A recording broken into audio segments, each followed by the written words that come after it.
এদেশের শিক্ষা ব্যবস্থা প্রদান করেছিল ইংরেজ, প্রদান করেছিল পাকিস্তান। আমরা ইংরেজ মারি নাই, পাকিস্তান মারি নাই, তার শিক্ষা ব্যবস্থা মারি না। তাহলে কি চাই? সেটা নিয়ে দেশের আলেম ওলামাদের সাথে বসতে হবে, জাতীয় শিক্ষানীতি প্রণয়ন করতে হবে। আজকের বাংলাদেশ ছাত্র খেলাফত ছাত্র মজলিসের 18 দফার সাথে সংহতি জ্ঞাপন করছি। সাথে সাথে জাতীয় ছাত্রলীগের পক্ষ থেকে আজকের এই সমাবেশের সার্বিক সফলতা কামনা করছি। আমরা ফ্যাসিস্ট হাসিনার বিরুদ্ধে সংগ্রাম করেছিলাম সুন্দর একটি বাংলাদেশ দেখবার জন্য। আমরা এই হত্যাকাণ্ডের তীব্র নিন্দা এবং প্রতিবাদ জানাচ্ছি এবং অনতিবিলম্বে খুনিদের চিহ্নিত করে আইনের আওতায় আনবার জন্য আমরা আহ্বান জানাচ্ছি। এমন এক শিক্ষা ব্যবস্থা, যে শিক্ষা ব্যবস্থার মাধ্যমে এক ভাইকে হত্যা করব, তার আগে তাকে পেট ভরিয়ে ভাত খাওয়ানো হয়, এরপরে তাকে নৃশংসভাবে পিটিয়ে পিটিয়ে হত্যা করা হয়।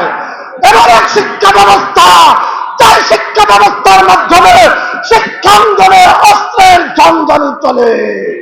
এমন এক শিক্ষা ব্যবস্থা, যে শিক্ষা ব্যবস্থার মাধ্যমে একজন ছাত্র 100 ধর্ষণের সেঞ্চুরি করে মিষ্টি বিতরণের মাধ্যমে উদযাপন করে।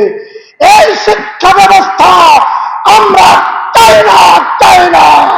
নতুন করে বাংলাদেশ স্বাধীন হয়েছেন, ছাত্র জনতাকে বলতে চাই, নতুন করে বাংলাদেশ স্বাধীন হয়েছেন, আমরা ব্রিটিশদের গোলামীর শিক্ষা ব্যবস্থা চাই না, আমরা মেকলের শিক্ষানীতি চাই না। আমরা এই বাংলাদেশের 1000 বছরের বাংলাদেশের ঐতিহ্যকে সামনে রেখে, ইসলামের ভাবমূর্তিকে সামনে রেখে নতুন শিক্ষা ব্যবস্থা তৈরি করতে হবে। এদেশের শিক্ষা ব্যবস্থাকে সকল ধরনের ধর্মহীনতা এবং ধর্ম বিরোধী সকল শিক্ষা কার্যক্রমকে বন্ধ করে আমাদের শিক্ষা ব্যবস্থাকে একটি সুশৃঙ্খল ধর্মীয় এবং কোরআন ভিত্তিক জ্ঞান ভিত্তিক শিক্ষা ব্যবস্থা নিশ্চিত করতে হবে।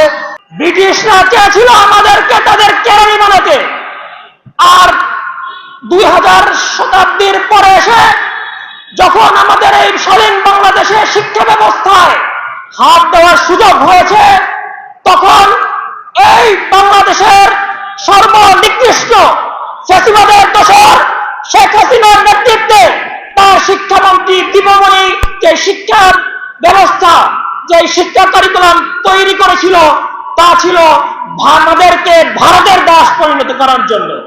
উম্মাত ঐক্যের সময়ের প্রয়োজনীয়তাকে আমরা বাস্তবে দেখতে চাই। সেই বাস্তবায়নের জন্য আমাদের নেতৃবৃন্দদের কাছে আমাদের আহ্বান, কিভাবে এটি সম্ভব হবে, প্র্যাকটিক্যালি তার একটি রূপরেখা তৈরি করুন। শুধু মাঠে ময়দানে কথা বলে এ কাজ হবে না।